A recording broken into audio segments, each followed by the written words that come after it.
ఏలూరులో బహుజన సమాజ్ పార్టీ వ్యవస్థాపకులు స్వర్గీయ కాంశీరాం 19వ వర్ధంతి వేడుకలు ఏలూరులో ఘనంగా నిర్వహించారు. ఈ కార్యక్రమానికి పార్టీ నాయకులు, కార్యకర్తలు, అభిమానులు పెద్ద సంఖ్యలో హాజరయ్యారు. ఈ సందర్భంగా బీఎస్పీ అధ్యక్షుడు సిర్రే భరత్ మాట్లాడుతూ అంబేద్కర్ వారసులైన కాంశీరాం బహుజన సమాజ్ పార్టీని స్థాపించి బహుజనులందరికీ రాజ్యాంగంలో హక్కులు కల్పించే ఉద్యమానికి నాంది పలికారన్నారు.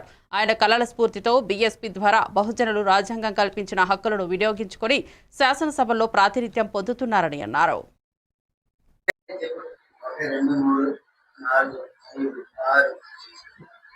కాంశీరాం గారి వర్ధంతిని వాళ్ళు తెలియపరుస్తూ, మానేసి కాంశీరాం గారు ఈ దేశంలో ఉన్నటువంటి రాజకీయ వ్యవస్థనే పరిశీలించి ఈ దేశంలో అత్యధిక జనాభా కలిగిన ఎస్సీ, ఎస్టీ, బీసీ మైనార్టీలందరికీ అన్యాయం జరుగుతుందని గ్రహించి 95% ఉన్నటువంటి మరి బహుజనుల్ని మరి అన్యాయం జరుగుతుందని గ్రహించి మరి 1984 ఏప్రిల్ 14వ తారీఖున బహుజన్ సమాజ్ పార్టీని నిర్మాణం చేసి మరి ఏదైతే ఓటు ద్వారా బాబాసాహెబ్ అంబేద్కర్ కల్పించినటువంటి ఓటు ద్వారా రాజ్యాధికారం చేజిక్కించుకున్నారో అదే ఓటుతోటి మరి ఓట్లు మావే, సీట్లు కూడా మావే అనే నినాదాన్ని తీసుకొచ్చి ఇకపై చెల్లదు అనే ఒక వాయిస్ ని ఈ దేశానికి ఇచ్చినటువంటి గొప్ప రాజకీయ సైంటిస్టు మరి కాంశీరాం గారి విషయాన్ని నేను మీడియా ద్వారా తెలియజేస్తున్నాను.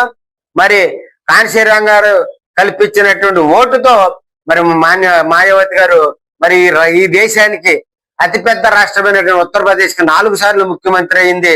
మరి అదే విధంగా నాలాటోళ్ళు కూడా చిన్నప్పటి నుంచి ఆయన భావజాలంతో ముందుకెళ్ళటం జరుగుతుంది. మరి ఆయన భావజాలంతో వెళ్తున్నామంటే బాబాసాహెబ్ అంబేద్కర్ యొక్క భావజాలం అనే విషయాన్ని మరి ఈ మీడియా ద్వారా నేను తెలియజేస్తున్నాను. మరి కాబట్టి కాంశీరాం గారి ఆలోచనని మరి మనం ముందుకు తీసుకెళ్లవలసినటువంటి బాధ్యత మరి ఉంది. మరి ప్రజలారా, ఉద్యోగస్తులారా, మీరు ఒక్కసారి గ్రహించండి.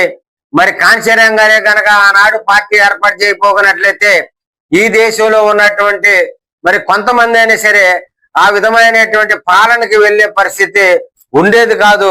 మరి కాబట్టి మరి